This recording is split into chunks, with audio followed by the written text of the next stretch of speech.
Hello, hello, and welcome, my friends, to the next video in the Create Better Content series, where I show you how to tap into your creativity so that you never run out of content ideas again. My name is Penny, and I am your guide through this unique creative content development process. I'm going to teach you how to create more engaging content to post, more remarkable content that's going to help you reach more qualified customers online.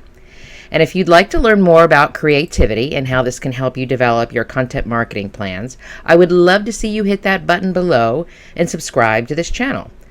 And if you look below in the description area, you're going to see a few links. The first link that you're going to see is for my book called I Just Did a Thing. And in my book, I go into detail about the science. I dig into the why, the how, where is this happening in your mind, body, and soul, and why tapping into your creativity actually can help you with your content creation, as well as if you're making some big change in your business. And the second link that you're going to see is so that you can subscribe to the Create Your Business program. So you can personally go through this process that I'm describing today in the video and all my other videos in the channel, so that you can develop remarkable content when you experience creative activities. So let's jump into this today. Today I'm going to continue about talking about one of the most important pieces of our marketing, which is the customer buyer's journey. But I want to dig a little bit more into not just what the journey is about, but the actual touch points, the milestones, the way that you're going to connect with your customers within this customer experience. It's those pieces and parts that when the customer comes into contact with your business and you move them through this whole journey, as we call it, the customer journey, where you move them through this journey using these touch points, where you move them from awareness to the consideration as your business as a solution to the actual act of making a purchase. So let's talk about this a little bit more. When we talk about customer journey touch points, the touch points themselves are like stepping stones that guide your customer through each stage. And each stage represents a really unique opportunity for you to connect and engage and earn their trust so that you can ask for the sale. And as I shared with you before in the previous video about the customer buyer's journey, is that the whole journey itself is not this linear thing. It's not this great big funnel that we've been told about, because every customer is going to go up and down in every which way into their different path to purchase, quite honestly. And so if you can improve the customer experience by knowing the moments, by creating these touch points, this is the way that they're going to interact with your business, and it will define the experience that these customers have. So what you're looking at is pretty much multiple touch points. And because, like I said, it's not just this linear thing where we go from awareness, we go to consideration, we go to decision. There are all of these touch points, these stepping stones, these milestones, whichever word you want to use. I like to use the word touch points, so I'm going to use that word. So when we talk about this, all of these touch points are the parts of your marketing that will influence customers to buy, maybe get them to renew their contract, recommend to a family or friend or coworker. It's these experiences that they have with your business through your marketing that actually finds them in this place where they're feeling like they're being heard. They're feeling like I've got a solution I've got a problem that I'm looking for a solution for. And this business right here seems to get me. They seem to understand where I'm coming from. And so I want to learn more. I want to add them into my options and get them to the point where I believe them, I trust them, and I feel good about them. And I'm going to be making a purchase. So we want to start from this place of knowing and understanding how your customers feel during these touch points. And the whole thing of what do they think? What do they feel? What are they going to do? What is their pain for not taking action? All of those things that I shared in last video. And I know I keep touching on that. I will put the link to the other video below in the description box. So if you haven't had a chance to go through that one, you can listen to that one as well. Because when we're talking about the touch points, this is where we want to become more, what's the word I'm looking for? More tailored, more specific to our business. Because it's not just a one size fits all. This is not how this goes. It's not like I'm going to give you a template and everybody can put their stuff in here, because everybody's business is different. Everybody's products are different. Everybody's service is different. So I'm not going to be able to sit here and say, okay, step 1, you're going to create this. Step 2, you're going to create this, because you're going to be different. So I'm going to come at it from a general and then to get specific, and to give you some ideas and some suggestions, and hopefully that I can get your creativity, your creative juices flowing, and getting you to think about, how can I make this work for my business? How can I make this work so that I can sell my products or my programs or services or whatever it is that your business does? So we start by identifying our customer touch points. We have to think about some things. So we think about what's going on before, during, and after the sale. Those are 3 different points, touch points, that we want to think about. So if we just think about stuff like before, like, how did they find out about your business?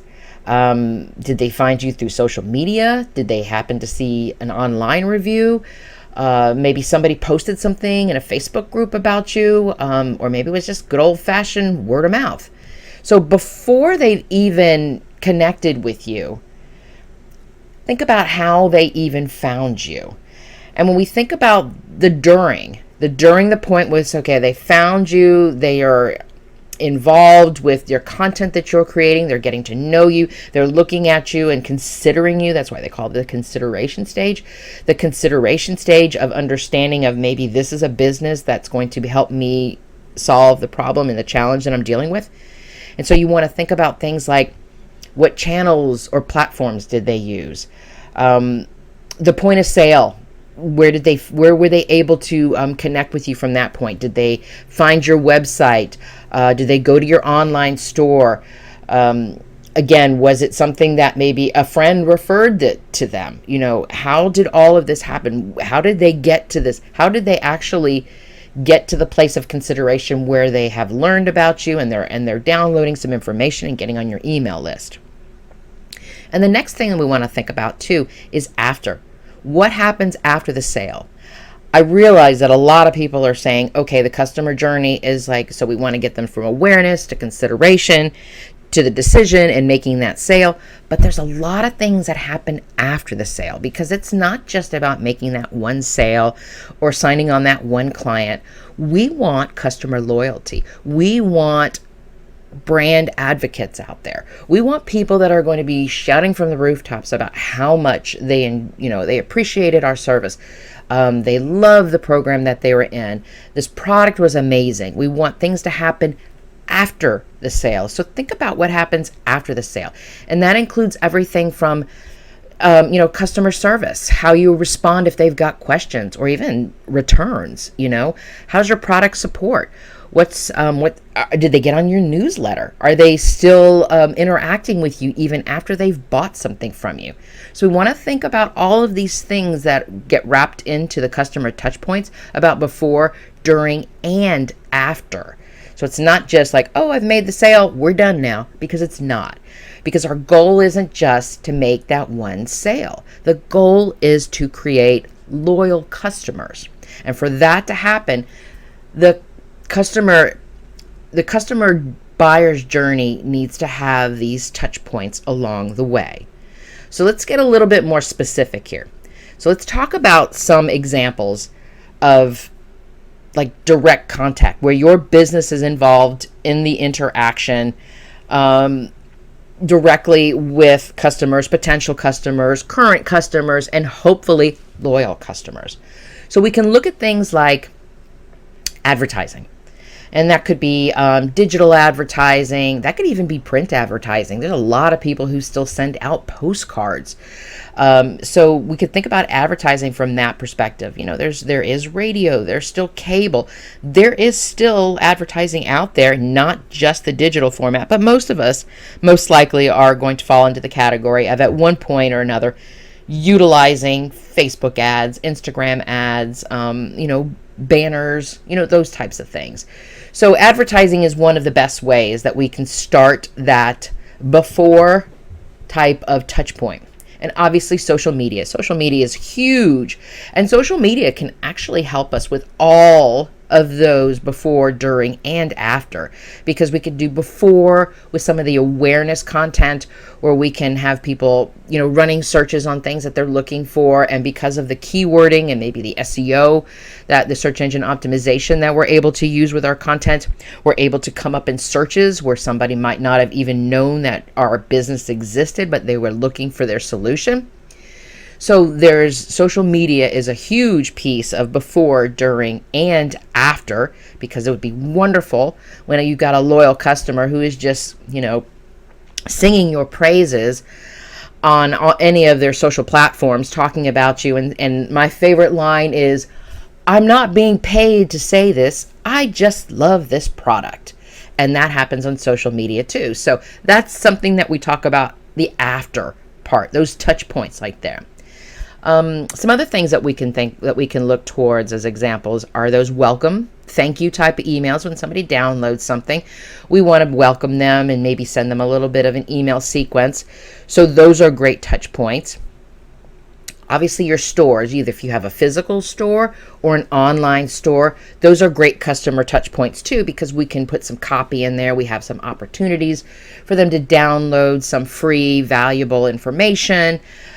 So we give them the opportunity to keep moving from that awareness to consideration to actually making the decision. Let's see here. Customer service. Customer service is huge, especially during and after. Do you have a sales rep that's helping you out? Is there customer support? Is there something that happens? Do you respond back to their emails if somebody has a question? Or goodness, if they actually want to return something, is their return policy easy to deal with? Because that's another thing that somebody would be complaining about. I just tried to do this and now I can't return this, because that's bad press in your department. Some other things that we want to look at, like product reviews, subscription renewals, all of those types of things. Peer reviews, somebody with your coworkers being able to say something really great about that. So those types of things, anytime when somebody is actually going online and speaking their truth, using their words, that is really, really great touch points right there. It's not actually something that's coming from your marketing, but if you happen to see it, by all means, utilize it, turn it into a quote, turn it into a testimonial, anything that you can do to help you spread the word and to create more touch points with regards to your content. Your customer onboarding is, as I was telling you about, the welcome and the thank you emails. And we'll talk a little bit more about that at the rest of this video. But the other opportunities that you can have too to reach more people with your touch points are both physical and digital events. Both of these create great opportunities for you to get out in front of a large group of people and to start sharing. This is what's going to happen before, during, and after. And especially if you're at a physical event, you have the opportunity to really speak to somebody and answer their questions personally. I can tell you that I've been to several conferences, and there's nothing better than speaking with somebody about a product or a service that you've been following for a while, and you actually get in front of somebody and you say, well, what about this? How does this work? How does this work? To give you such a feeling of trust and understanding about the business as a whole, to get you even quicker to that point of making the decision to purchase. So think about those. That was just a quick list of some things that I was thinking through with regards to touch points. But when it really comes to touch points, and the biggest thing that we have under our control is our website. And so you don't want to miss out on the opportunity to create some really great touch points on your website. So let me go through some of these things here piece by piece. Let's talk about your home page. The first page, most people will come straight to your home page because that's when you give them your URL, that's the first place that they will land. And it's their first impression. And when they download the website, this is a huge piece about whether they decide to either keep navigating or they log right off. So don't miss out on a first impression. Make sure that you are checking your website on your phone. See how long does it take to load? How often are things, moved out of place? What does it look like? Is it just, it looks great on the desktop, when you're looking at your screen, but what happens when it's a tiny little phone? So take a look at that and make sure, is it easy to navigate? Are people understanding your product's value, and is it easy for them do they know what to do next? So you want to make sure that when they land on your homepage, that you are also giving them compelling call to actions, CTA. So you got your CTA buttons. Most of them should always be above what they call above the fold, meaning especially if you're on your computer and you see it come up and you're not having to scroll down. That means it's above the fold. So you want to make sure that your call to action is up there as high as it can be on top. Of course, it's going to look a lot different on your phone. So again, I want to reiterate, you make sure that you watch everything, look at everything that's going on your phone just to make sure that it looks okay. I'd also suggest when it comes to your call to action buttons that you use bright colors and some white space around it. Don't make it all crowded and I have to scroll around and I keep scrolling and where's that button? I want to buy this. Make it easy for me. Put it in a place, like put it at the top, put it at the middle, put it at the end. Make it easy for me to find that button. Don't make me have to scroll around and try to figure out what's going on. And if you find yourself with having, if you're just text heavy and it's just too much, pull back, especially if you look at it on your phone. So you want to think about that from the touch point of the first impression of what happens when somebody lands on your home page. So let's talk about landing, right? Because there's a chance that they may not come to your home page. They might have just gotten a link for a specific product or an offer or a service, and that's where they land. They don't even go to your home page. They go straight to that landing page. And the landing pages are really, really important touch points, especially if this is the first time that they've even been introduced to you. So you want to make sure that it's very, very clear what that landing page is all about. It is very, very clear what the value. It is very, very clear what you're encouraging them to take action on. It's not going to be like, oh, well, I've got 20,000 things that I want to talk to you about, and do you feel this way, and are you going like this, and and I'm in no way going to talk about long form sales pages. I believe that there's a time and a place for them, but I also believe that if you are selling a $20 tiny offer type of thing, you don't need a sales page that's going to take me 5 minutes just to scroll down because I'm going to read a story about this, I'm going to read a story about this, I'm going to show you about this, I'm going to show you about this. It's $20. I don't think that you need all of that information, because there's a really good chance that most people will just log off. So think about your landing pages. Keep them simple. All of these complex design elements and cramming your landing page with too much content is just going to distract people. It's going to make them want to just go, I'm not even understanding what's going on here. I just wanted this $20, product. This is ridiculous. So you want to keep the design and the copy simple and focus on what you want them to do. What is the call to action? Do I need to sign up for something? Am I buying something? Am I reserving my space for something? What is my call to action? What is it that I am doing? So you want to clearly state this offer. I don't want to dig around for it. I want to know at the very beginning of it that this is what it is. This is my pain point, and this is why you should be choosing the solution. And this is where you can take action. It's just that simple. But the landing pages are so important because, as I said before, sometimes this is the first impression that people will have of your business and who you are. So you always want to make sure that the landing pages are very well represented about who you are and what your business does. Another thing with regards to the call to action are sign-up forms. A lot of people do pop-up sign-up forms. I'm a true believer in them. I have been using them for years, and I've heard people time and time again says, oh, people don't like it when you do pop-ups. Oh, it's just an intrusion, and all these other things. I can guarantee you they work. Run some research on the statistics between having a sign-up form that pops up versus a static one that's in the corner of your site, and you will see a huge difference. And these sign-up forms are generally for people to opt in, to download something of value, and to get on your email list, to get some sort of educational resource. And these sign-up forms are really, really great touch points.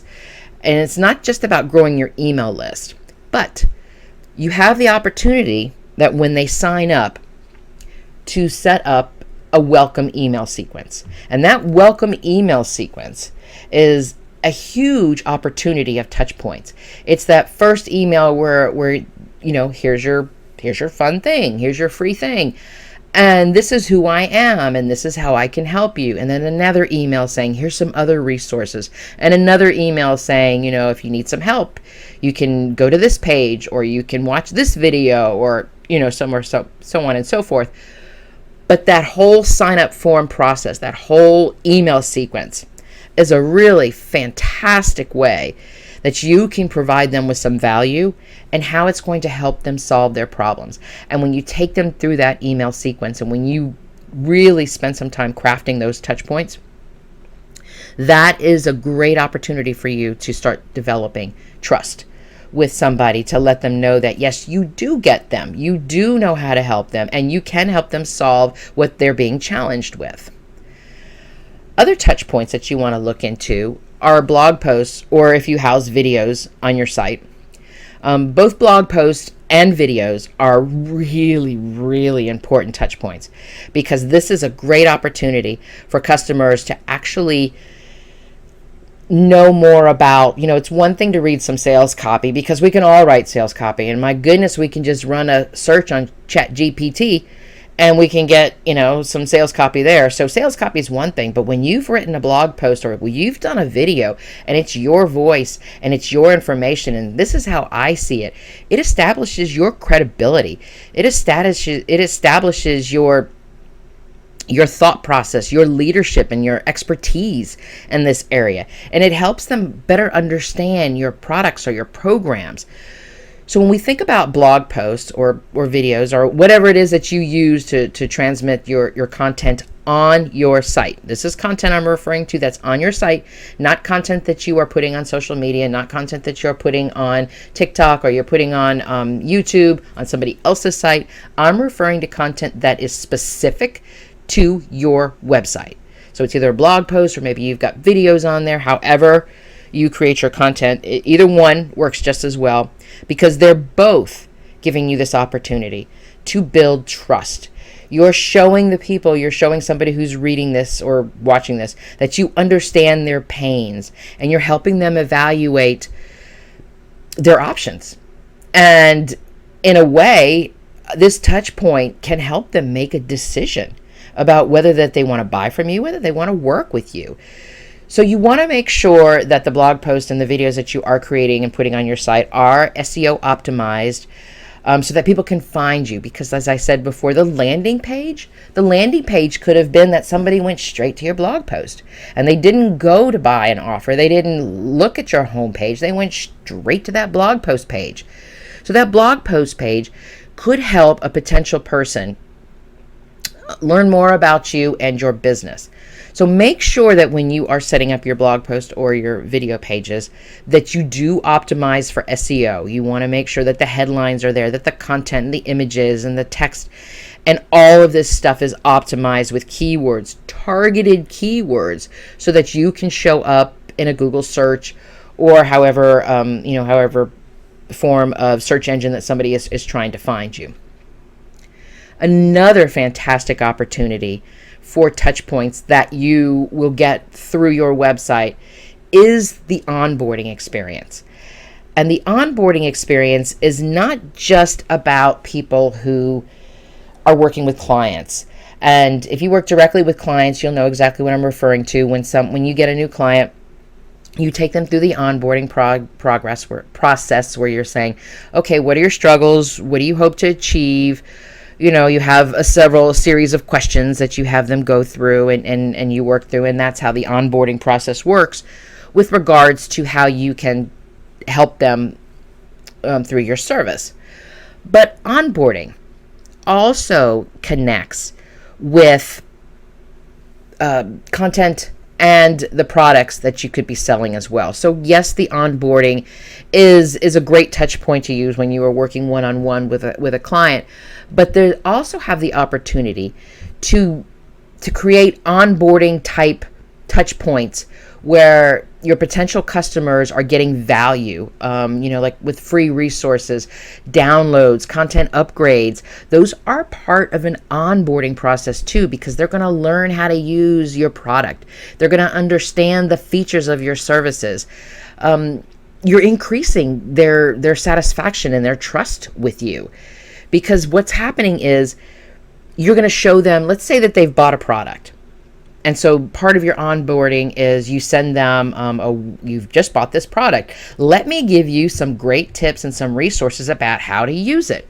So you can introduce them to key features. You can give them case studies about how to integrate your product into their everyday life. You can show them how to do more with what they just purchased from you, which is one of those. Onboarding at that point becomes the process of the after the sale. That I've talked about touch points before, during, and after. Onboarding is very, very strong with regards to after the sale, so that they can receive some really amazing educational content, problem solving stuff. You can answer their questions for them. You can give them an opportunity to tap into some FAQs, frequently asked questions, so that you can basically make sure that there's a customer support even before they think that they even need it. So they go into this whole idea with this product that they've just purchased or the program that they've just purchased thinking, well, look at this. In case I have a question, she's already answered it. She's already showed me what the features are. She's always showed me how I can integrate this product into what I'm doing with my business. So we look at onboarding as more than just the client one-to-one, but you could do it with products. You could do it with welcome emails. You could collect user data with this, user feedback. User feedback through it. So think about it from that perspective, because the idea is to look at these touch points, these ways that people will connect with you and your business either before, during, and after when it comes to the sale. So when we think about it from this perspective, it's like this. We create well-placed touch points. It's not just about creating content for the sake of creating content. It's about creating meaningful connections. It's about creating interactions that build trust and enhance the customer satisfaction. Because our goal isn't just about making the sale. Our goal is customer loyalty. And customer loyalty isn't just about repeat business. It is literally the secret sauce to creating lifelong customers and advocates for your business. So thank you so much for joining me today with this creative process. If you've enjoyed this content about creativity, I hope that you'll consider subscribing to this channel.